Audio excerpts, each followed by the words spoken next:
नमस्कार दोस्तों, मैं डॉक्टर नेहा भनोट RKS के यूट्यूब चैनल में आपका स्वागत करती हूँ। आज हम पार्ट बी यानी कि पेपर 2 लेके आए हैं। प्रीवियस पेपर हमने सॉल्व किया था जून जुलाई 2024 का NIA का। आज हम सॉल्व करने वाले हैं पेपर सेकंड जून जुलाई 2024 NIA का BMS का पेपर। सबसे पहला क्वेश्चन सॉल्व करते हैं। भग का विस्तार कितने अंगुल होता है? गाइस, सबसे पहले आप जो बुक कॉपी लेके पेपर सॉल्व कर रहे हैं, हमारे साथ बैठे हैं, सबसे पहला पॉइंट इंपॉर्टेंट नोट कर लें कि अंगुली प्रमाण और अंजलि प्रमाण is a very important topic. ये 10 नंबर में भी आ सकता है, 5 नंबर में भी, और MCQs में तो आप देख ही रहे हैं, तो इसका क्वेश्चन आना निश्चित है। तो एक टॉपिक आप तैयार कर लीजिएगा प्रमाण के बारे में। ओके, तो सबसे पहला क्वेश्चन, भग का विस्तार कितने अंगुल होता है? गाइस, इसका आंसर जाएगा बी, 12 अंगुल। जैसे कि मैं सारे ऑप्शन सॉल्व करवाती हूँ, तो सबसे पहला अगर अपन देखते हैं 10 अंगुल के अंदर कौन कौन से आते हैं, तो जो मोस्ट इंपॉर्टेंट या लाइकली क्वेश्चन पूछे जा सकते हैं उसका, जैसे मस्तक का हम बात करते हैं मध्य से लेकर पश्च तक का भाग, ये 10 उंगल तक का होता है। ठीक है, अब बात करते हैं 12 उंगल में क्या है। गाइस, 12 उंगल में योनि गुहा वाला एरिया आता है, पहला। दूसरा, शीर्षन से लेकर नाभि तक वाला एरिया। तीसरा, नाभि से लेकर हृदय तक का एरिया, ये 12 उंगल में आता है। ठीक है, एक आपको क्वेश्चन देना चाहूँगी, स्त्री की श्रोणि कितने अंगुल की होती है? ठीक है, नेक्स्ट क्वेश्चन आता है हमारा, नेक्स्ट जो दे रखा है इसमें 14 उंगल के बारे में। 14 उंगल होते हैं पाद। 14 हम 4 लिखते हैं तो उससे याद रह जाएगा। जानू की संख्या भी 14 उंगल बताई गई है। नेक्स्ट बताया है इन्होंने हमारा 16 उंगल। 16 उंगल का एग्जाम्पल में कर्पूर से लेकर मणिपुर यहाँ तक वाला जो है वो 16 उंगल प्रमाण में होता है। चरक के अनुसार कोष्ठांगों की संख्या कितनी है? मैंने अपने अगर प्रीवियस वीडियो देखी होंगी तो उसमें कोष्ठांग, आशय, इनकी संख्या मैंने आपको बताई है। तो इसका आंसर जाएगा, चरक के अनुसार कोष्ठांग होते हैं 15 और आचार्य सुश्रुत के अनुसार कोष्ठांग होते हैं 8। ठीक है, नेक्स्ट क्वेश्चन पे आते हैं। सुश्रुत के अनुसार कुष्ठ किस त्वचा से संबंधित है? गाइज, यहाँ पे मैं एक ट्रिक लगा रही हूँ जो कि मैंने प्रीवियस भी डाल चुकी हूँ और हमारे इंस्टाग्राम चैनल पे भी डली हुई है, ताकि आप वहाँ से इस मटेरियल को भी उठा सकें। त्वचा अकॉर्डिंग टू सुश्रुत जो ट्रिक है वो है अवलोही, श्वेता, वे रोमा। जब हम इसको पढ़ते हैं और इसी के नीचे डिजीज लिखी हुई है, CTCV कुगर, तो गाइज यहाँ पे चौथे और 5वीं त्वचा पे दोनों पे ही जब हम बात करते हैं तो कुष्ठ आता है। इसको अच्छे से देखिएगा, it's a very important question. यहाँ पे जो C ऑप्शन है वहां पे ऑप्शन में जाएगा बोथ, यानी कि A एंड B दोनों ही ऑप्शन इसके सही होंगे। कुष्ठ पूछा है, अगर आपसे विसर्ग पूछे, विदृति पूछते तो बात अलग जाती।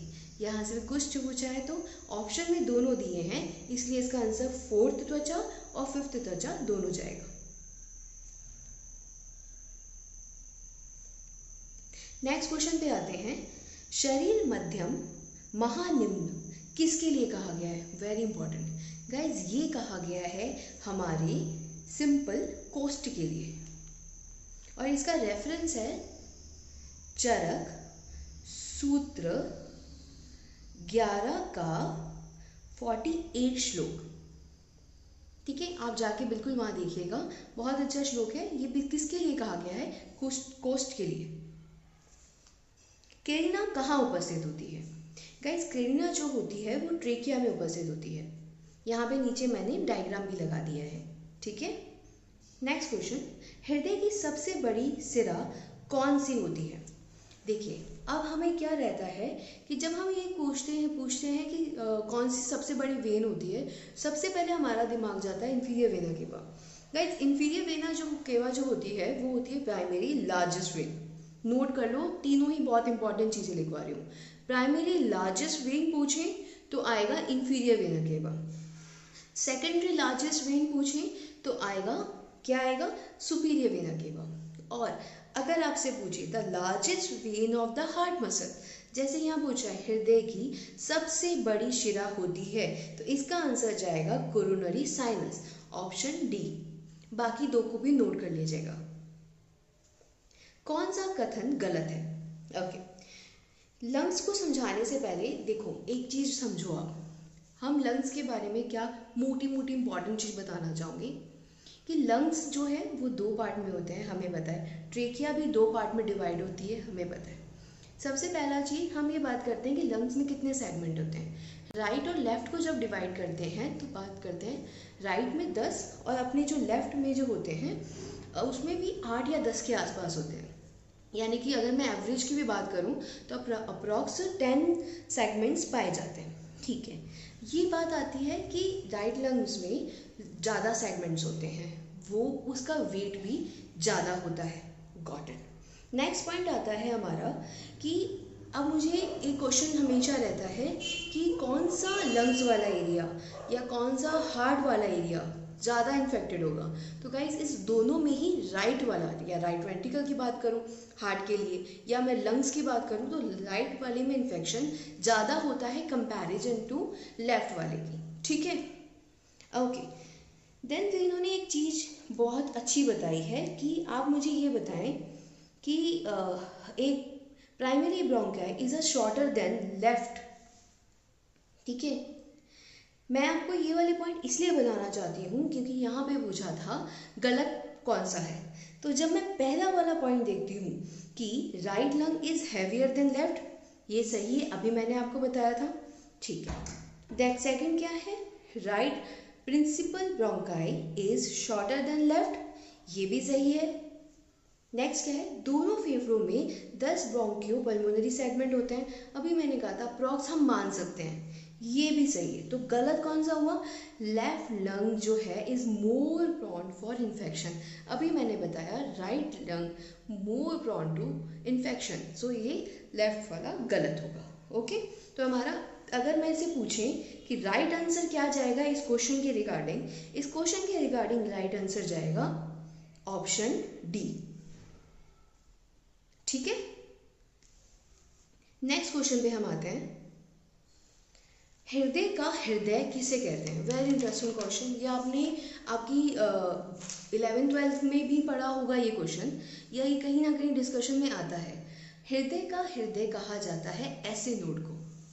ठीक, गिल्सन कैप्सूल कहाँ पाया जाता है। देखो ये जो कैप्सूल्स वाले हैं या लिगामेंट वाले क्वेश्चंस होते हैं, ये एनाटॉमी के फेवरेट क्वेश्चन होते हैं। लिगामेंट में जैसे मैंने आपको बताया यूट्रस का, लीवर का, इनके लिगामेंट बहुत इंपॉर्टेंट है, अच्छे से करके जाना। वैसे ही जैसे यहाँ पे गिल्सन कैप्सूल है, गाइस गिल्सन कैप्सूल जो होता है वो लीवर की तरफ होता है। Capsule is a thin fibrous connecting tissue layer involves the entire liver. Okay, चले आपके लिए क्वेश्चन, बॉमेन कैप्सूल कहाँ पाया जाता है। बॉमेन कैप्सूल हम किडनी के लिए बोले सही जाएगा, यदि हम पार्ट ऑफ नेफ्रॉन बोले तो भी सही जाएगा। ठीक है, एक और रीनल कैप्सूल कहाँ पाया जाता है, बहुत हार्ड है, इसके नाम में ही पता चल रहा है कि ये किडनी में पाया जाता है। ठीक है, नेक्स्ट आगे बढ़ते हैं, एरियन मैम्ब्रेन कहाँ पाई जाती है। गाइस ये जो मैम्ब्रेन होती है वो पाई जाती है नासिका, नोज में। ठीक है, मैं एक डायग्राम लगाने की भी कोशिश कर रही हूँ। is a primarily found line the maxillary sinus cavity and the nasal cavity। ठीक है, देखो गाइस क्या होता है कि हमारा जो पैलेट होता है वो nasal cavity and oral cavity को सेपरेट करने का काम करता है। ठीक है, ये जो पैलेट होता है वो बोनी प्रोडक्ट से बना होता है, हार्ड पैलेट और सॉफ्ट पैलेट। ठीक है, 2 पार्ट में डिवाइड होता है। जो शिनाइडेरियन मैम्ब्रेन होती है ना, बेसिकली क्या करती है, ये बोनी वॉल ऑफ मैक्सिलरी साइनस को जो कि लोकेटेड होती है at the above of maxillary bone, maxillary sinus को कवर करने का काम करती है, जो कि कहाँ पे होती है, मैक्सिलरी बोन के अबव। ठीक है, अब नेक्स्ट आते हैं हम, ऑर्गन ऑफ कॉटी कहाँ पाया जाता है। गाइज ऑर्गन ऑफ कॉटी जो होता है found in the mammillary cochlea, its site especially on the basilar membrane in the cochlear duct। यानी कि मैं कहूँ ये कहाँ पाया जाता है, इनर एरिया, पहला पॉइंट। दूसरा भी कॉक्लियर वाले एरिया में। ठीक है, कॉटी ऑफ ऑर्गन या ऑर्गन ऑफ कॉटी। कॉल पल्मोनरी के संबंध में गलत कथन कौन सा है। कॉर पल्मोनेल के संबंध में what is a wrong statement about it. अब पहले तो ये जानने की कोशिश करेंगे ये होता क्या है। देखो, जब कभी लंग्स में कोई डिजीज आती है, जैसे कि सीओपीडी हुई या पल्मोनरी कोई डिजीज हुई, कोई भी ऐसे इन्फेक्शन और ऐसे रिलेटेड डिजीज आती है, तो वो क्या करते हैं, हार्ट के राइट वेंट्रिकल की कार्य क्षमता को प्रभावित करती है। कोई भी इन्फेक्शन हार्ट लंग की तरफ हुआ तो वो हार्ट की राइट वेंट्रिकल की कार्य क्षमता, उसके वर्क को प्रभावित करती है।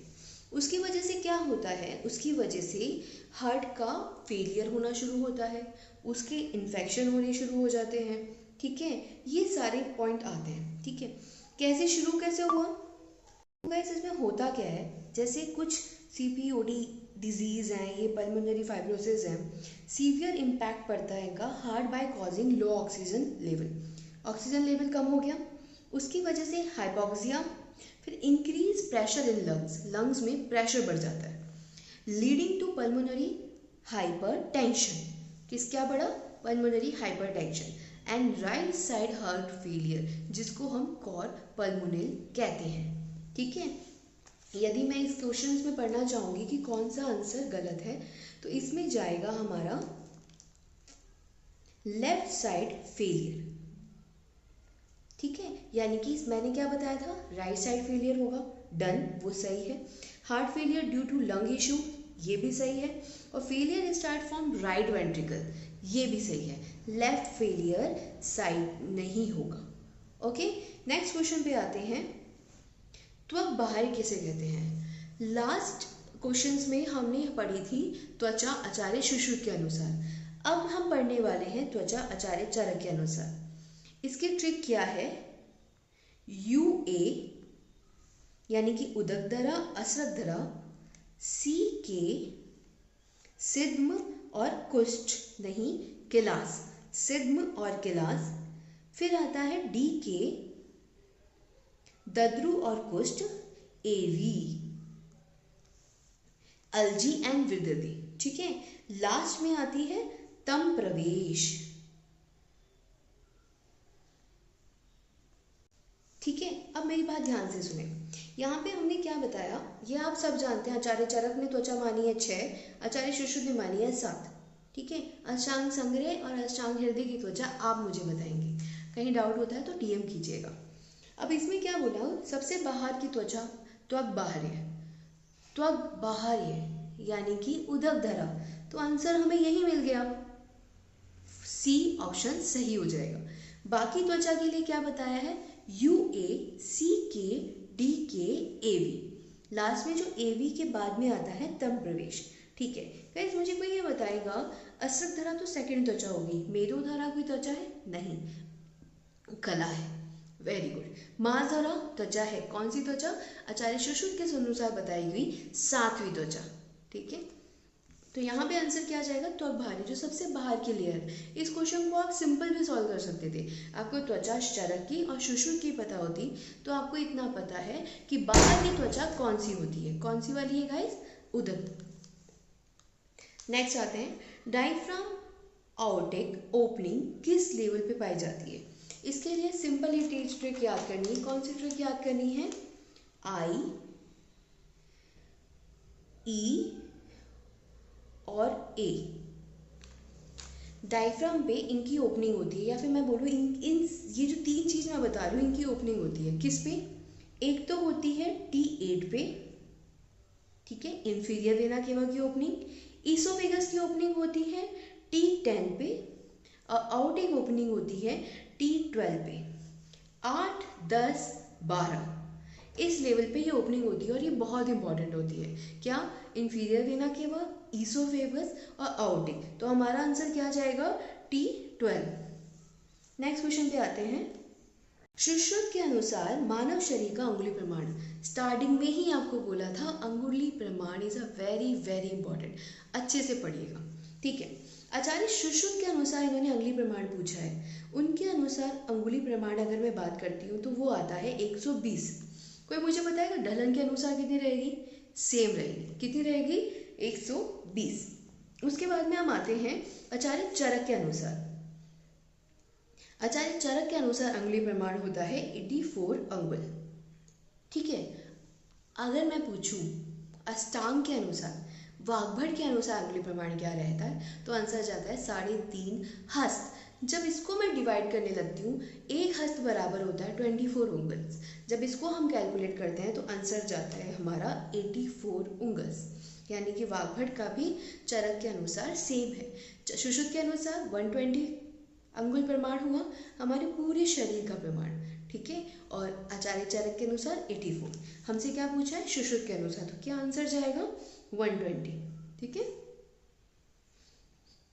लैक्टियल क्या है गाइज? लैक्टियल के लिए ना एक चीज समझे आप, देखो lacteal are specialized lymphatic capillaries, ठीक है, locate in the villi of most important small intestine that absorb dietary fat and fat soluble vitamin. What is the fat soluble vitamin?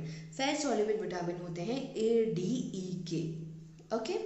ये सारा काम कौन करता है? ये काम करता है लैक्टियल। कहाँ पाया जाता है? स्मॉल इंटेस्टाइन में पाया जाता है। एक जगह मैंने क्वेश्चन लिखा था कि what is the work of small intestine, ये लैक्टियल, तो वहाँ पे वो आया था फैट सॉल्युबल विटामिन या फैट को एब्जॉर्ब करने का काम करता है, ठीक है। नेक्स्ट पॉइंट आता है कि ब्लड की कैपिलरीज, या ये बोलेंगे ना तो उनका डायमीटर, इससे रिलेटेड जो कैपिलरीज होती है डायमीटर ज़्यादा होता है। क्यों होगा डायमीटर गाइस ज़्यादा? क्योंकि फैट को ऑब्जॉर्ब कर रहा है, ठीक है। दूसरा ये बोल रहा है ये वेसल्स मिल्की वाइट फ्लूइड को ड्रेन करती है, जिसको हम काइम कहते हैं, ठीक है, काइल कहते हैं। तो अब हम आते हैं ऑप्शन पे। आंतों की बिली में लसिका वाही lymphatic vessels of intestine villi, अभी पढ़ा था, ठीक है। सेकंड क्या बोला था? मिल्की वाइट है, ये भी अभी पढ़ा था, किसका काम करती है। दूसरा हमने पढ़ा एब्जॉर्ब लिपिड्स, ये भी हमने पढ़ा था। तो इसका आंसर क्या जाएगा? All, okay. टिफिलाइटिस किसकी सूजन होती है? गाइस टिफिलाइटिस जो है वो होती है, हमारा आंसर जाएगा इन्फ्लामेशन ऑफ सीकम, ठीक है। यहाँ पे मैंने डायग्राम भी लगाया है, आप उसको नोट कर लीजिएगा। Typhlitis is a life threatening severe inflammation of caecum and surrounding intestine, okay. Indian science से भी क्वेश्चन पूछ लिया, तो आप ऑर्गन में उसको मत छोड़ के जाना, ठीक है। नेक्स्ट क्वेश्चन पे आते हैं। निम्न में से कौन निम्न में से कौन प्राण नहीं है? गाइस प्राण कितने होते हैं? 12, ठीक है। प्राण आयतन कितने होते हैं? प्राण के जो आयतन होते हैं, कैसे याद रहेगा? टन, 10। तो कितने हुए? प्राण आयतन होते हैं 10। एक चीज याद रह गई तो कोई कंफ्यूज ही नहीं आएगा कि प्राण कितने होते हैं। प्राण होते हैं 12। इसका श्लोक मैं गाइस यहाँ पे लगा रही हूँ, ये श्लोक आप बहुत अच्छे से याद कर लीजिएगा, प्राण का श्लोक, ठीक है। इज अ वेरी इंपॉर्टेंट श्लोक। क्या कह रहा है? अग्नि सोम वायु सत्व रजस्तमा, क्या क्या आया? अग्नि सोम वायु सत्व रजस्तमा, ठीक है। पंचेंद्रियाणि भूतात्मेति प्राणः, पंचेंद्रिय यानी कि ज्ञानेंद्रिय, भूतात्मा यानी जीवात्मा, ये सब मिलकर हमारे प्राण का काम करते हैं। जहाँ जहाँ ये होते हैं वहाँ होते हैं प्राण, ओके। अब ऑप्शन के अनुसार क्या पूछा है कि निम्न में से कौन प्राण नहीं है? त्रिदोष अग्नि सोम वायु, ये आ गया सही। पंचेंद्रिय ज्ञानेंद्रिय, ये आ गया। भूतात्मा, ये भी आ गया। क्या नहीं है? सप्त धातु नहीं है। तो इसका आंसर क्या क्या जाएगा गाइस? इसका आंसर जाएगा option number 4, okay. Very important श्लोक गाइस, याद कर लेना प्राण क्या होते हैं और प्राण में कौन कौन आते हैं। कितने हुए? 12। नेक्स्ट क्वेश्चन ये बोल रहा है area of superficial cardiac dullness is, superficial cardiac dullness का क्षेत्र क्या होता है? देखो इसको समझने से पहले कुछ पॉइंट मैं आपको बताती हूँ। ये जो एरिया होता है स्लाइडली स्मॉल ट्रायंगुलर रफली एरिया होता है on the anterior chest wall, ठीक है। अब यहाँ typically behind the 4th and 6th left costal cartilage and ribs, ठीक है। नेक्स्ट इसमें क्या आता है? The heart is not covered by lungs, इस वाले एरिया में जो हार्ट होता है वो लंग्स से कवर नहीं होता है, ठीक है। और ड्यूरिंग जब हम परकशन करते हैं तब एक डल साउंड सुनाई देती है, ठीक है। लोकेशन क्या होगी इसकी, situated to the left of the sternum directly behind left 4th 5th 6th intercostal space. ये कुछ पॉइंट्स मैंने यहाँ पे आपको बताए सुपरफिशियल कार्डियक डलनेस से रिगार्डिंग।